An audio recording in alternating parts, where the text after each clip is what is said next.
Ever heard of a billionaire who reused his tea bags? A man worth billions. Yet he drove a rusty Volvo. He flew economy class. He shopped at flea markets. Was he cheap? Or was it something much deeper? To understand the man, we must find the boy. A cold, quiet world of meager soil. Meet young Ingvar. He was only 5 years old. He didn't want to play. He wanted to sell. Imagine this. A child pedaling through the rain. He sold matches, one box at a time. But here's the surprising part. He wasn't just pedaling. He realized buying in bulk meant a bigger margin. Matches from Stockholm. Profit for the boy in Småland. Soon, matches were just the beginning of his empire. He sold fish. He sold seeds. He sold anything. At 17, his father gave him a small reward. Reward for good grades? Or for a business soul? Most kids bought clothes. Ingvar. He founded IKEA. I-K-E-A. His name. His roots. Ingvar Kamprad, Elmtarid, a Gunnarid. His whole heart. But at first, IKEA didn't sell chairs or beds. He imported pens. He learned the ropes of purchasing. Step by step. Learning how to move the world. Then something unexpected happened. Import licenses were denied. Was it the end? No, it was a new door. Maybe furniture? He saw a gap in the market. Furniture for the rich was expensive and heavy. Ingvar wanted to rebel. He wanted furniture for everyone. The first IKEA news hit the mailboxes. Quality at low prices. That was his dangerous promise. The traditional industry, they didn't just dislike him. They felt threatened. By a boy from the province. A price war started. Boycotts were everywhere. They used every trick to stop the Småland rebel. But here's the surprising part. Ingvar didn't quit. He looked across the sea to the Polish factories, trading with communists to save his Swedish dream. Poland had the wood and the capacity. But shipping built chairs was like shipping air. Paying for air is the quickest way to bankruptcy. Then came the aha moment. A simple flat box. Take the legs off. Pack it flat. Save millions. A revolution in a humble brown cardboard box. The math worked. Costs plummeted. The crowds arrived. The first showroom in Älmhult opened its doors. Press and critics from Stockholm. They were all curious. But people got hungry. And hungry people don't buy. So he served coffee and biscuits. A Småland miracle. Then came the meatballs. The legendary loss leader. Fill their bellies, and they'll build their own empire. Then came the 50s. Sweden was changing. Fast. People had money now. They wanted a real home. But Ingvar had a massive problem. The furniture cartel. They wanted to choke him out. Completely. So, he opened a furniture showroom in Älmhult. People could finally see the quality themselves. Because critics called his furniture cheap junk, he had to prove them wrong every single day. But the traditional stores, they didn't stop there. They pressured suppliers.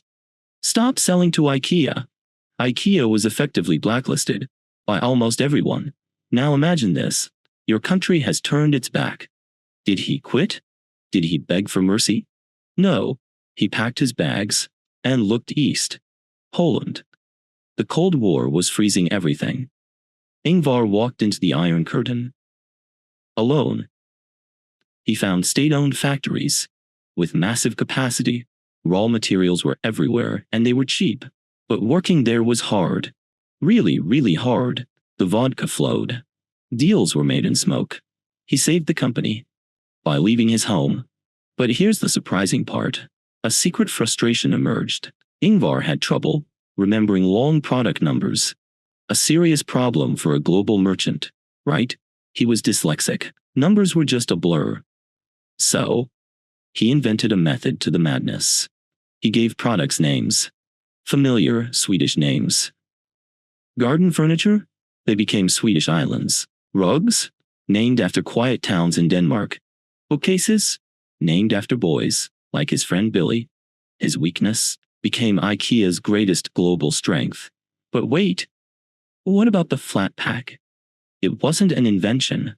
It was a total accident. One day, a table wouldn't fit in a car. The legs were in the way. Always. So Gillis said, let's just unscrew them. Flat. Efficient. Absolute genius. Suddenly, you weren't paying to ship air anymore. He passed those savings directly to you. The IKEA catalog became a Bible for homes. Millions of copies. In every single living room. The first store abroad. Norway. Expansion was coming. And it was fast, but critics still screamed, it's low quality. So in 1964, a famous test happened. They tested an IKEA chair against a luxury one. The results shocked everyone.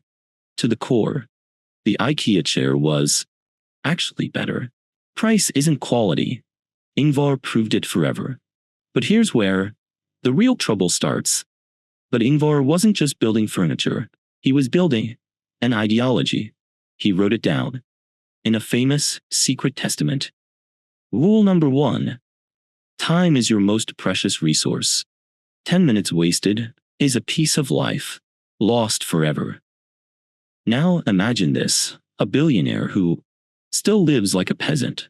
He called it democratic design, form, function, and a low price. It wasn't just business. It was a mission for the many. But then, the 70s hit. And things got wild. IKEA decided to take on the world. Starting with Japan. They thought Japan would be easy. They were wrong. The furniture was too big. For tiny Japanese homes, it was an embarrassing retreat, a multi-million-dollar mistake. But here's the surprising part. Ingvar didn't hide it. He used every mistake as a lesson for the future. Then came the heaviest disaster. And I mean, literally, IKEA tried to sell pianos. Yes, you heard that right. They were heavy, expensive, and they didn't fit the brand. It was a total flop, a lesson in staying focused. Now imagine this, the 1980s. The world wanted luxury. IKEA got lost. They tried to be something else. The designs became muddled. The identity started to fade away. But Ingvar realized the danger. He had to act fast. He took the company back to its Scandinavian roots. Simple, functional, beautiful, the Småland way. Again, here's where everything changes. The move to North America. Philadelphia. The debut was absolute chaos. People were fighting over sofas. The lines were endless.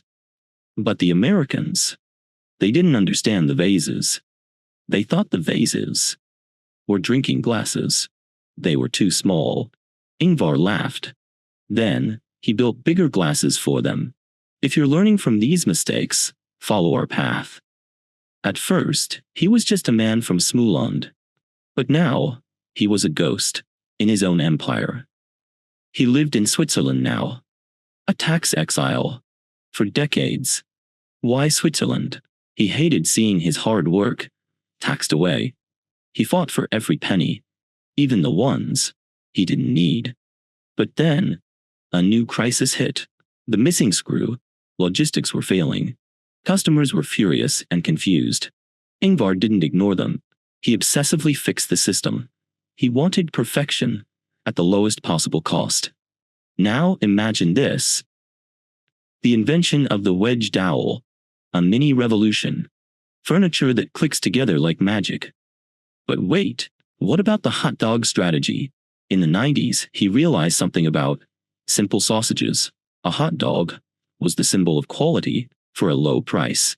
If the food is cheap, the furniture must be a deal too. It was psychological warfare, and Ingvar was winning. But then, his greatest challenge arrived in a phone call. The children's IKEA department was in danger. Something was wrong with the toys. Something very serious. It was May 1997. A phone call changed everything. The eyes of the soft toys were coming off. Imagine the terror for parents and for Ingvar. He didn't just apologize, he rebuilt the entire department. Every toy now tested for safety, above all else. For Ingvar, children were the most important people. But success brought a new kind of media scrutiny. They found child labor in distant, poorly managed factories. IKEA was the world's largest, and they were falling. Here's where everything changes. He found a new compass. He partnered with UNICEF. He built a code of conduct. If you value this kind of integrity, join us. But the 90-year-old rebel wasn't done with design. He launched IKEA PS, a return to Scandinavian simplicity. Democratic design was his final gift to the world. Now imagine this: a screw. That isn't a screw. The wedge dowel. A mini revolution in assembly. He wanted the impossible. An LED bulb for €1. They said no. He said, try again. Tomorrow. And they did, because Ingvar never accepted defeat. By 2014, the boy from the woods came home, back to Småland, back to the meager, honest soil. He still shopped for discounts in the local market. Was it madness? Or was it pure Småland ingenuity? A billionaire who knew the price of every single meatball. He proved that wealth is what you don't spend. He proved that ego is just another word for waste. Then, in January 2018, the final candle flickered. He was 91. He died. Exactly as he lived. No statues of gold. Just a legacy of design. The boy who sold matches had lit the world. But here's the surprising part. He never owned IKEA. He gave it to a foundation to keep it eternal. If this story moves you, follow the silent path. Look at your own home. Is Ingvar there? A blue bag? A flat box? A simple chair? He is in the living rooms of the many people. He proved that design belongs to everyone, not just elites. He proved that frugality is the ultimate form of freedom. So, what will you build with your next match? Will you waste your 10 minutes or build an empire? The path of Småland is now your path too. Be stubborn. Be simple. Be completely, absolutely unstoppable. Don't listen to the critics. Listen to the needs. The world needs your solutions. They need your fire. One box at a time. One flat pack at a time. The story of Ingvar Kamprad is now finished.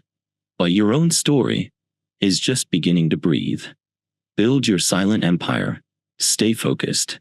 Stay money flux. Thank you for walking the path. Not with us tonight.